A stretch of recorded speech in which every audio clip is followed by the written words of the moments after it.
ओम शांति। Spark audio book.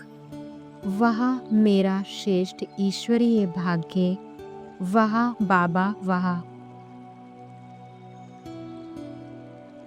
Part 4। सभी अपने को सर्वश्रेष्ठ आत्माएं अनुभव करते हो। कितनी श्रेष्ठ आत्माएं हो जो स्वयं बाप बच्चों से मिलने के लिए अपने वतन को छोड़कर आते हैं। आधा कल्प गाया कि अपना वतन छोड़कर आ जाओ, लेकिन यह मालूम नहीं था कि कब और कैसे मिलेगा। सिर्फ इंतज़ार में दिन बिताए। अभी इंतज़ार खत्म हुआ और सम्मुख मिलन मना रहे हो। ऐसा श्रेष्ठ भाग्य और किसी का होगा? स्वप्न में भी ऐसा नहीं सोचा होगा कि भगवान से बातें करेंगे, टोली खाएंगे, बैठेंगे, और अभी प्रैक्टिकल में अनुभव कर रहे हो। प्राप्ति के आगे यह सफ़र भी क्या है? बाप कितने बड़े सफ़र से आते हैं। बाप का स्थान दूर है या आपका? जब खुशी होती है तो कोई भी थकावट व तकलीफ महसूस नहीं होती। रास्ते के 4 दिन निरंतर योगी की स्टेज होगी। कब मिलेंगे, कब पहुँचेंगे? तो निरंतर योगी हो गए ना। यह भी कमाई हो गई ना। ब्राह्मण बनना माना हर कदम में कमाई। कष्ट भी कष्ट नहीं है, लेकिन जैसे गुलाब के पुष्प के साथ कांटा भी होता है, वह कांटा उनके बचाव का साधन होता है, वैसे यह तकलीफ़ें और ही बाप की याद दिलाने के निमित्त बनती हैं। कोई भी प्रकार का जब दुख आता है तो नास्तिक के मुख से भी हे भगवान निकलता है, तो दुख भी याद दिलाने का साधन हुआ ना। संगम पर कोई कष्ट हो नहीं सकता। इस समय आप बच्चे बाप के सर्व खजानों के अधिकारी हो। बाप का खजाना क्या है? सुख, शांति, आनंद, प्रेम, यही तो खजाना है ना। तो अधिकारी और खुश ना रहे, यह हो कैसे सकता है? अमृत वेले सदा स्मृति का तिलक लगाओ कि हम अधिकारी हैं। अगर तिलक लगा होगा तो सदा हर्षित रहेंगे। तिलक को मिटने नहीं देना। माया कितना भी मिटाने की कोशिश करे, लेकिन मिटाना नहीं तो सदा अविनाशी भव का वरदान मिलता रहेगा। सिल्वर जुबली मना रहे हो, लेकिन गोल्डन एज की स्थिति में रहकर सिल्वर जुबली मनाओ। अच्छी हिम्मत रखी है, रिजल्ट भी अच्छी है। अच्छे बुजुर्ग, अनुभवी और मेहनती बच्चे हैं। अच्छा सर्टिफिकेट है। अव्यक्त मुरली 19 नवंबर 79। बाप दादा हर एक बच्चे को पद्मा पदम भाग्यशाली आत्मा देखते हैं। हर एक की श्रेष्ठ प्रारब्ध सदा बाप के सामने है, और यही बेहद के बाप को बच्चों पर नाज है। इतने सब बच्चे विश्व के आगे परम पूज्य हैं। चाहे नंबरवार पुरुषार्थी हैं, फिर भी लास्ट बच्चा भी दुनिया के आगे गायन योग्य और पूजनीय है। लास्ट बच्चे का भी अभी तक गायन और पूजन चल रहा है। एक बेहद के बाप के इतने बच्चे ऐसे योग्य बनते हैं। अब सोचो कि सभी कितने पद्मा पदम भाग्यशाली हैं। अब तक भी भक्त लोग आप नंबरवार देवता धर्म की आत्माओं के दर्शन के लिए प्यासे हैं। चेतन में ऐसे भाग्यशाली बने हैं, ऐसे योग्य बने हैं, तब तो अभी तक भी उनके दर्शन के प्यासे हैं। इसलिए बाप दादा को 16,000 की माला के लास्ट दाने पर भी नाज है। चाहे कैसे भी हों, अलबेले पुरुषार्थी हों, मध्यम पुरुषार्थी हों या तीव्र पुरुषार्थी हों, लेकिन बाप के बने, पूजनीय और गायन योग्य बने, क्योंकि पारसनाथ बाप के संग में लोहे से पारस तो बन ही गए। पारस की वैल्यू ज़रूर होती है, इसलिए कभी भी स्वमान में अपने को कम नहीं समझना, देह अभिमान में नहीं आना। स्वमान में रहने वाला कभी भी अभिमान में नहीं आ सकता। अव्यक्त मुरली 30 नवंबर 79।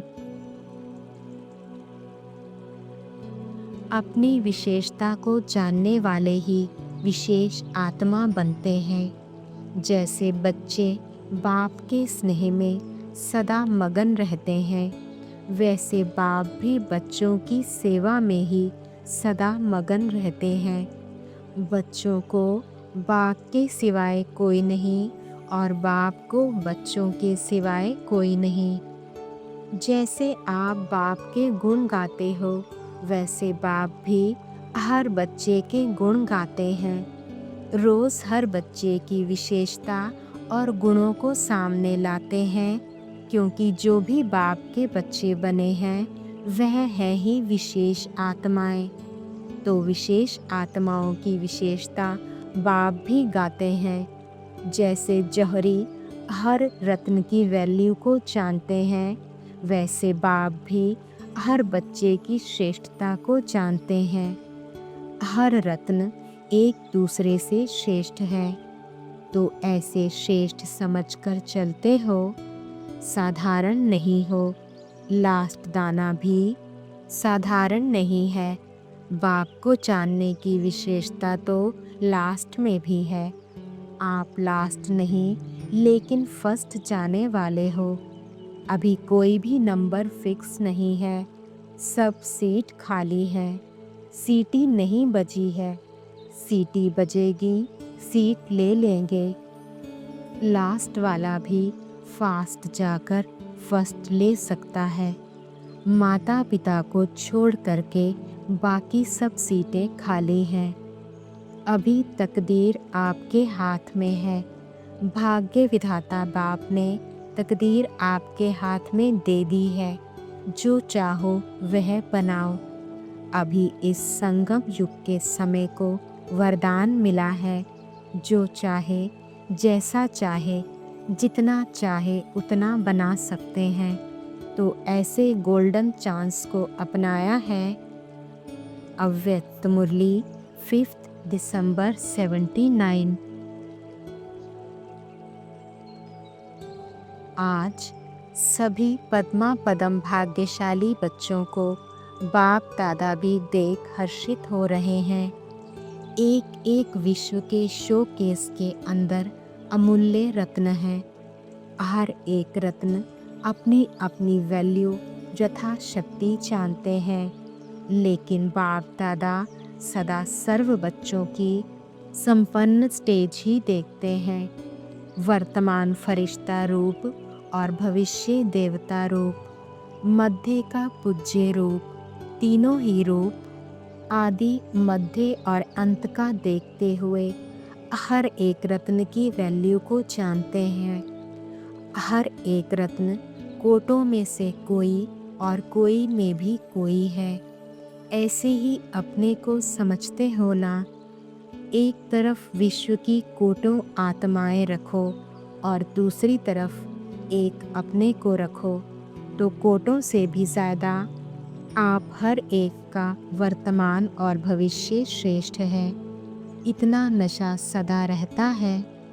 आज दिन तक भी आपके पूज्य स्वरूप देवी व देवता के रूप की भक्त लोग पूजा कर रहे हैं। आपके ही जड़ चित्रों में चैतन्य देवताओं का आवाहन कर रहे हैं, पुकार रहे हैं, आओ आ करके अशांति से छुड़ाओ। भक्तों की पुकार अपनी भविष्य में होने वाली प्रजा का भी आवाहन सुनाई देता है। अव्यक्त मुरली 15 दिसंबर 79।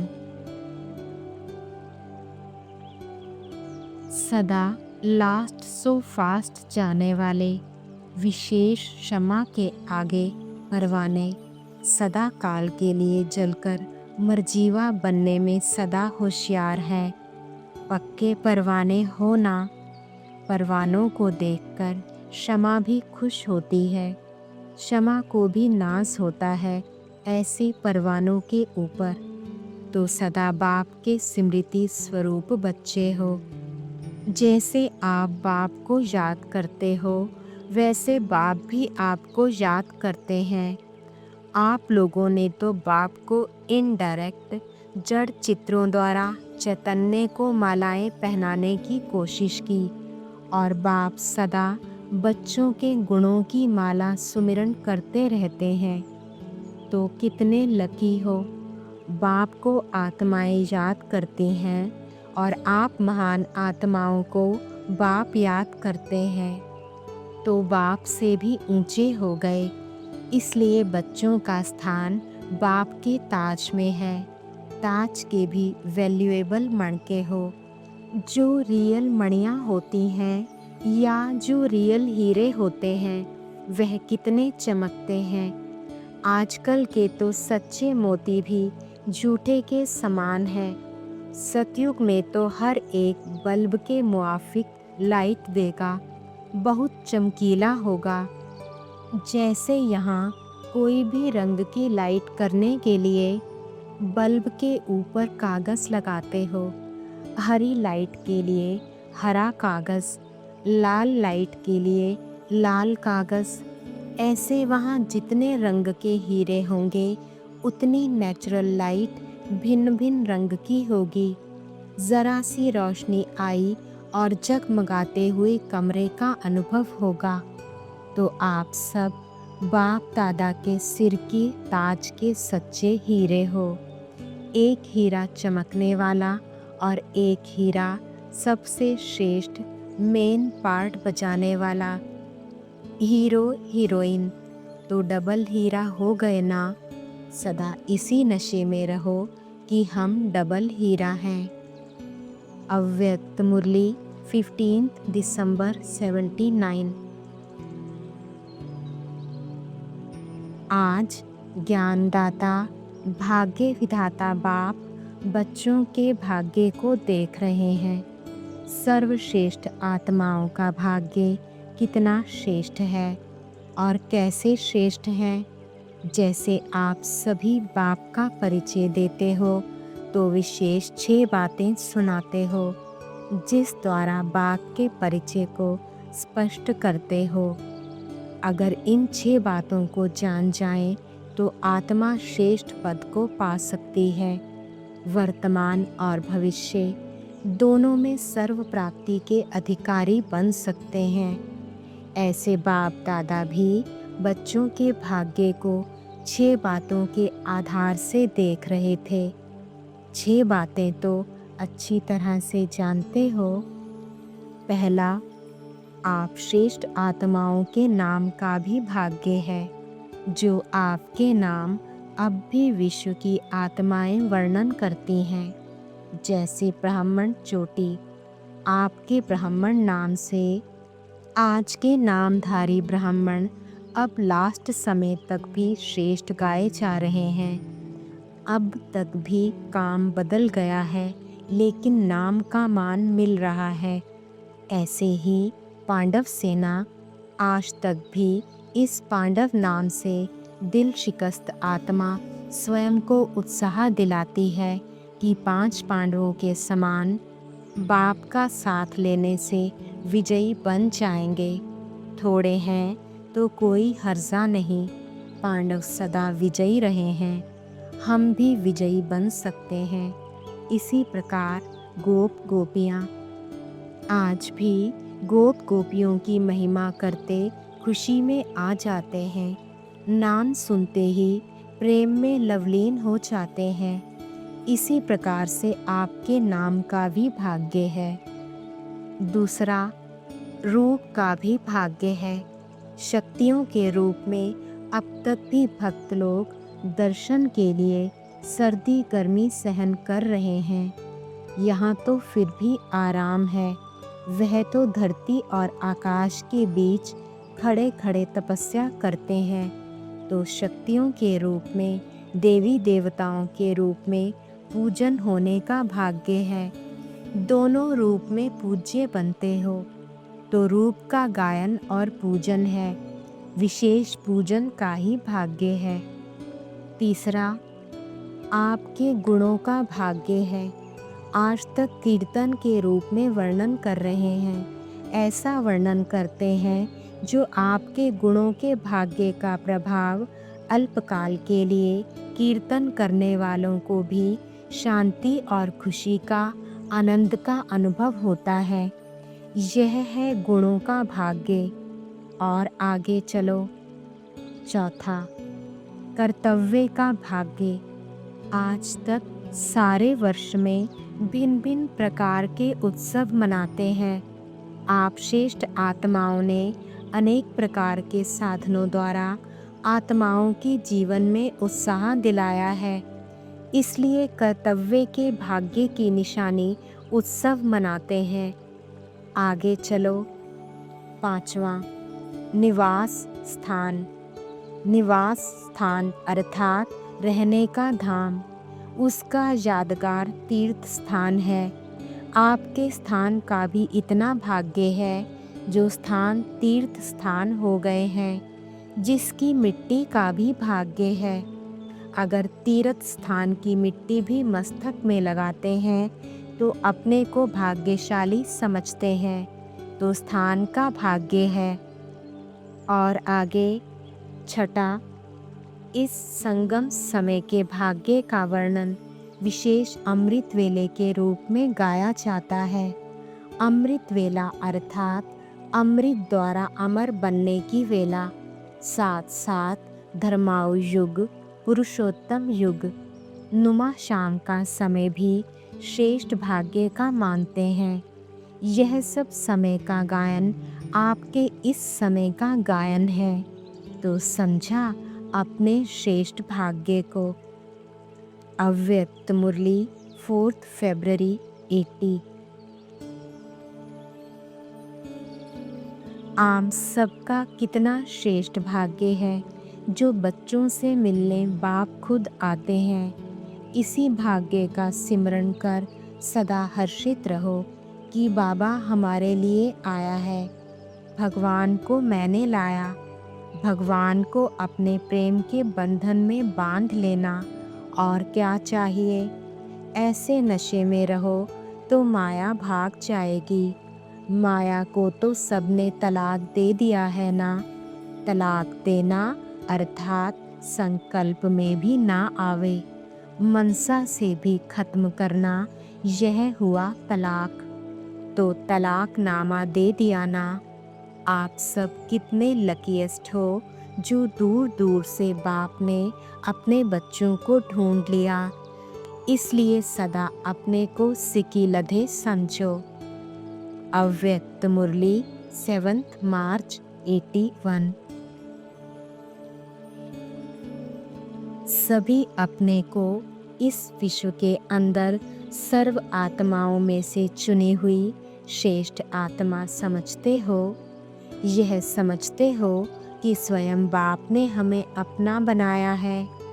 बाप ने विश्व के अंदर से कितनी थोड़ी आत्माओं को चुना और उनमें से हम श्रेष्ठ आत्माएं हैं। यह संकल्प करते ही क्या अनुभव होगा। अतीन्द्रिय सुख की प्राप्ति होगी। ऐसे अनुभव करते हो। अतीन्द्रिय सुख की अनुभूति होती है, वह सुना है।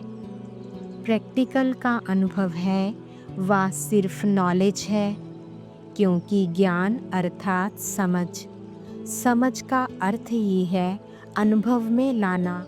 सुनना सुनाना अलग चीज़ है, अनुभव करना और चीज़ है। यह श्रेष्ठ ज्ञान है अनुभवी बनने का। द्वापर से अनेक प्रकार ज्ञान सुने और सुनाए। जो आधा कल्प किया वह अभी भी किया तो क्या बड़ी बात। यह नई जीवन, नया युग, नई दुनिया के लिए नया ज्ञान, तो इसकी नवीनता ही तब है जब अनुभव में लाओ एक एक शब्द, आत्मा, परमात्मा, चक्र, कोई भी ज्ञान का शब्द अनुभव में आए, रियलाइजेशन हो, आत्मा हूँ यह अनुभूति हो, परमात्मा का अनुभव हो, इसको कहा जाता है नवीनता। नया दिन, नई रात, नया परिवार, सब कुछ नया, ऐसे अनुभव होता है। भक्ति का फल अभी ज्ञान मिल रहा है, तो ऐसे ज्ञान के अनुभवी बनो, अर्थात स्वरूप में लाओ। सब विजयी रत्न हो ना, विजय का झंडा पक्का है ना। विजय हमारा जन्म सिद्ध अधिकार है। यह मुख का नारा नहीं, लेकिन प्रैक्टिकल जीवन का नारा है। कल्प कल्प के विजयी हैं, अब की बार नहीं, हर कल्प के अनगिनत बार के विजयी हैं। ऐसे विजयी सदा हर्षित रहते हैं। हार के अंदर दुख की लहर होती है। सदा विजयी जो होंगे वह सदा खुश रहेंगे। कभी भी किसी सर्कमस्टांस में भी दुख की लहर नहीं आ सकती। दुख की दुनिया से किनारा हो गया, रात खत्म हुई, प्रभात में आ गए, तो दुख की लहर कैसे आ सकती। विजय का झंडा सदा लहराता रहे, नीचे ना हो। अव्यक्त मुरली 9 मार्च 81। कल्याणकारी बाप के बच्चे होने कारण, कल्याणकारी युग होने कारण अब कल्याण खाता आरंभ हो चुका है। इस नॉलेज और अनुभव की अथॉरिटी से सदा अचल रहेंगे। अगर गिनती करो तो आप सबके पास कितने प्रकार की अथॉरिटीज़ हैं, और आत्माओं के पास एक दो अथॉरिटी होंगी। किसको साइंस की, किसको शास्त्रों की, किसको डॉक्टरी के नॉलेज की, किसको इंजीनियरिंग के नॉलेज की अथॉरिटी होगी। आपको कौन सी अथॉरिटी है? लिस्ट निकालो तो बहुत लंबी लिस्ट हो जाएगी। सबसे पहली अथॉरिटी वर्ल्ड ऑलमाइटी आपका हो गया। वर्ल्ड ऑलमाइटी की अथॉरिटी, जब वर्ल्ड ऑलमाइटी बाप आपका हो गया तो वर्ल्ड की जो भी अथॉरिटीज़ हैं वह आपकी हो गई। ऐसे लिस्ट निकालो। वर्ल्ड के आदि मध्य अंत के नॉलेज की अथॉरिटी, जिस नॉलेज के यादगार शास्त्र, बाइबल व कुरान आदि सब हैं। इसलिए गीता ज्ञान को सर्व शास्त्रों व बुक्स का माई बाप कहते हैं, शिरोमणि कहा जाता है। डायरेक्ट गीता कौन सुन रहा है, तो अथॉरिटी हो गए ना। इसी प्रकार सर्व धर्मों में से नंबर 1 धर्म किसका है? ब्राह्मणों का। आपके ब्राह्मण धर्म द्वारा ही सब धर्म पैदा होते हैं। ब्राह्मण धर्म तना है, और भी इस धर्म की विशेषता है। ब्राह्मण धर्म डायरेक्ट परम पिता का स्थापन किया हुआ है, और धर्म धर्म पिताओं के हैं, और यह धर्म परम पिता का है। वह बच्चों द्वारा है। सन ऑफ गॉड कहते हैं, वह गॉड नहीं है। तो डायरेक्ट परम पिता द्वारा श्रेष्ठ धर्म स्थापन हुआ, उस धर्म की अथॉरिटी हो। आदि पिता ब्रह्मा के डायरेक्ट मुख वंशावली की अथॉरिटी वाले हो। सर्वश्रेष्ठ कर्म के प्रैक्टिकल जीवन की अथॉरिटी हो। श्रेष्ठ कर्म की प्रालब्ध विश्व के अखंड राज्य के अधिकार की अथॉरिटी हो। भक्तों के पूज्य की अथॉरिटी हो। ऐसे और भी लिस्ट निकालो तो बहुत निकलेगा। समझा आप कितनी बड़ी अथॉरिटी हो। ऐसे अथॉरिटी वालों को बाप भी नमस्ते करते हैं। यह सबसे बड़ी अथॉरिटी है। ऐसे अथॉरिटी वालों को देख बाप दादा भी हर्षित होते हैं। अव्यक्त मुरली 11 मार्च 81। बाप की महिमा है जो अभी तक भक्त भी गाते हैं। साथ साथ आप महान आत्माओं, पूज्य आत्माओं की भी वही महिमा है। याद है वह कौन सी महिमा है? कोई भी मुश्किल कार्य आत्माओं के ऊपर आते हैं तो किसके पास जाते हैं? या बाप के पास, या आप देव आत्माओं के पास जो औरों की भी मुश्किल को सहज करने वाले हैं। वह स्वयं मुश्किल अनुभव कैसे करेंगे? अव्यक्त मुरली 18 मार्च 81।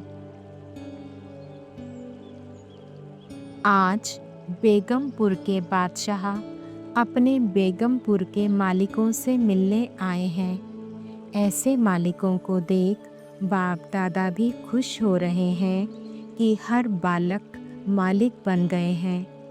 संगम युग बेगमपुर, मूल वतन बेगमपुर, स्वर्ग बेगमपुर, तीनों के मालिक। बाप दादा ऐसे मालिकों को देख मालिकों को आज के होली की मुबारक देते हैं। रंग के होली की मुबारक नहीं, लेकिन हो लिए की मुबारक है। सब बाप के हो लिए अर्थात हो गए। हो लिए ना, गीत क्या गाते हो? बाप के हो लिए। जो बाप के हो लिए उन्हों को ही होली मुबारक। होंगे व हो लिए क्या कहेंगे? जब होली अर्थात पास्ट इस पास्ट कर बाप के हो लिए, तब खुशी की पिचकारी लगाते हो। पिचकारी से रंग डालते हैं ना, तो आपकी पिचकारी से कितनी धाराएं निकलती हैं। आजकल एक ही पिचकारी से भिन्न भिन्न रंग भी डालते हैं। वह रंग लगने के बाद बेरंगी हो जाते हैं। इसलिए उन्हें वस्त्र व अपनी सूरत ठीक करना पड़ता है। और आपका रंग इतना श्रेष्ठ और प्रिय है, जो जिसको भी लगाओ वह यही कहेगा कि और लगाओ, सदा लगाओ। आपकी खुशी की पिचकारी मनुष्य को कितना परिवर्तन देव आत्मा बना देती है। एक धारा, मैं श्रेष्ठ आत्मा हूँ, यह खुशी की धारा है। मैं विश्व के मालिक का बालक हूँ। मैं सृष्टि के आदि मध्य अंत का नॉलेजफुल हूँ। ऊंचे ते ऊंचे बाप के साथ श्रेष्ठ मंच पर मेरा हीरो पार्ट है। इसी प्रकार कितनी खुशी की पॉइंट्स की धाराएं आपकी पिचकारी में हैं। एक तो यह खुशी की पिचकारी एक दो को लगाते हो ना, दूसरी सर्व प्राप्तियों के धाराओं की पिचकारी, जैसे अतीन्द्रिय सुख, आत्मा और परमात्मा के मिलन का रूहानी प्रेम। ऐसे और भी सोचो, यह तो कॉमन है। तीसरी पिचकारी सर्वशक्तियों की पिचकारी। इन विदेशियों ने पिचकारी कब देखी है? जैसे गुलाबाशी होती है, उसमें कितने सुराग होते हैं।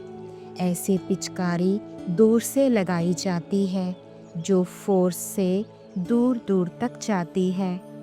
ज्ञान की अलौकिक पिचकारियाँ तो देखी है ना? अच्छा, चौथी पिचकारी ज्ञान का मूल पॉइंट्स। ऐसे पिचकारियों से होली खेलने से देव आत्मा बन जाते हो। गोपी वल्लभ गोप गोपियों से एक दिन होली नहीं खेलते, लेकिन संगम युग का हर दिन होली डे है। संगम पर होली और सतयुग में होगी हॉलीडे। अव्यक्त मुरली 21 मार्च 81। ओम शांति।